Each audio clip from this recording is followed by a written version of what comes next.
Alright, so today we have a Jekyll Hyde Ultimate Overdrive.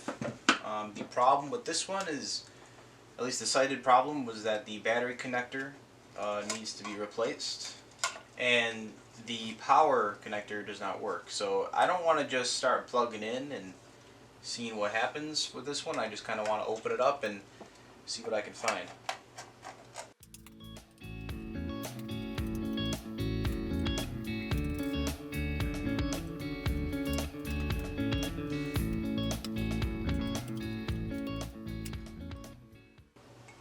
Okay, so just looking at the power jack, it seems like one of the vias have lifted off a little bit. So let me just bring the camera down for you so you can see exactly what I'm looking at in some better light.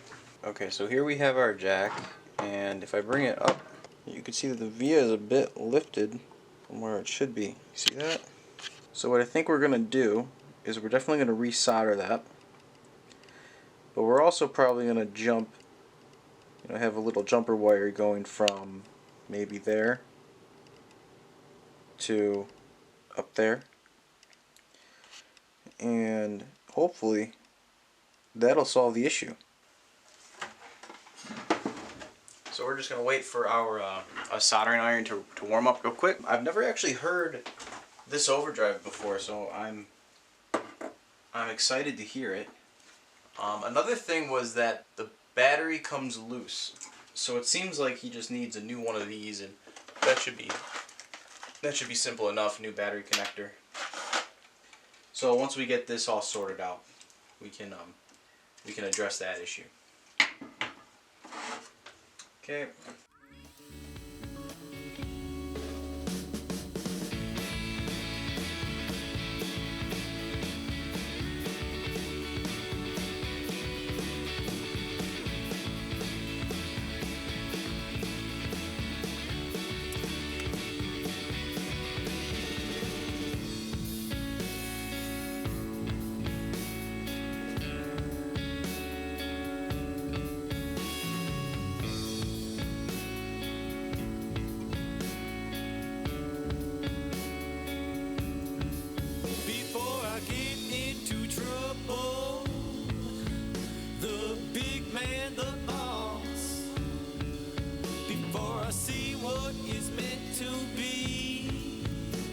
Experience loss.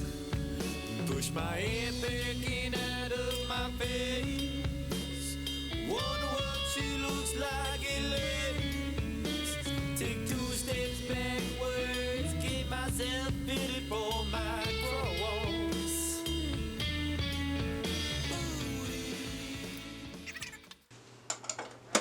Input.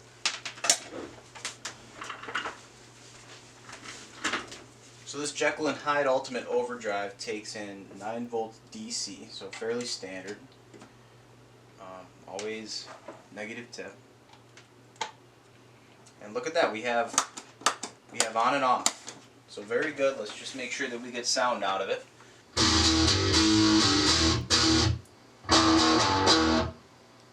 Alright, so it works now with the power adapter.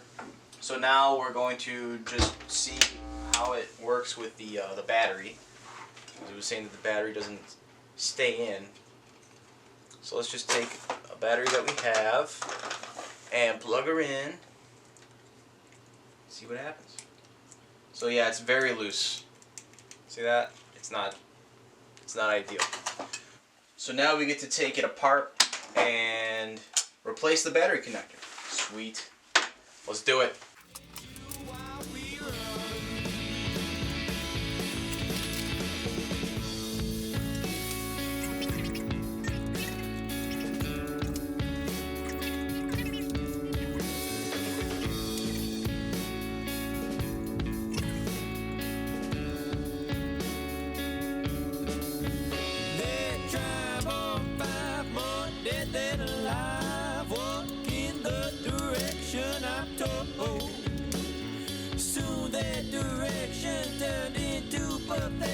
But then again, my hands were still cold. And who would have known it was me? Since all that our eyes let us see are reflections are faces that can be mistaken with ease.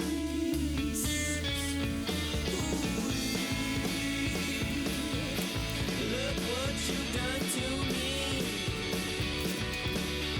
Before I had time to kill, now all that's left already died.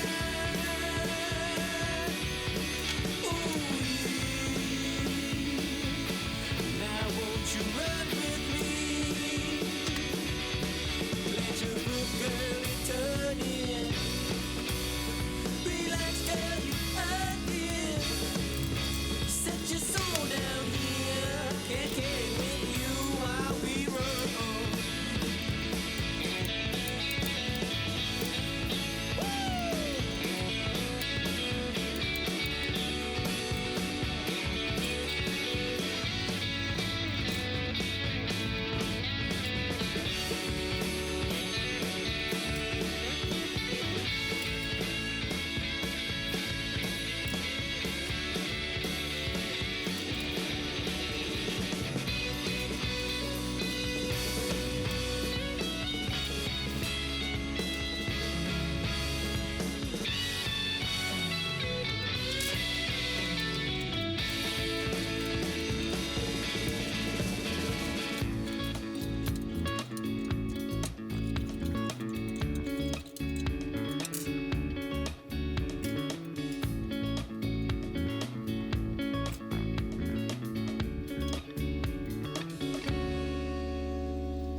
Okay, so now that the new battery clip is in the pedal case, now let's see if this new battery works. So let's just plug him in, pop him there. Now we need an input. We need an input to make sure the pedal knows that we have something in there. So we're going to do that. And look at that. It works. So one thing I love to do when I get a pedal in is just to look at like who plays through it, some guitarists that play through it. So one way to do that is by using this this website called Equipboard. Really cool. All you have to do is search for whatever pedal you're looking at. So let's say J-A-K, Jekyll and Hyde, and the one that we had was this this version here.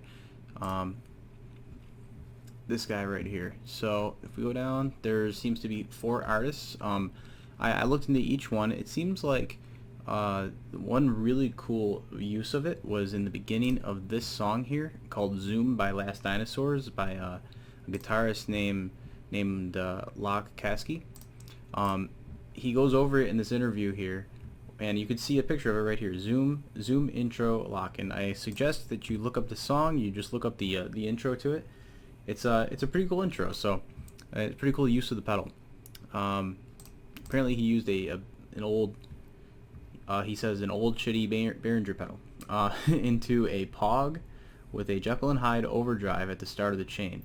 That went into a Fender Reverb Deluxe, which we used on most of Lachlan's guitars. Mic'd up with a Bayer Dynamic M201 into a Chandler LTD1 and the Retro 176 compressor. So really cool use of the pedal. Anyway, that's just cool stuff to look up. So thanks for watching. Please like and subscribe, and ciao.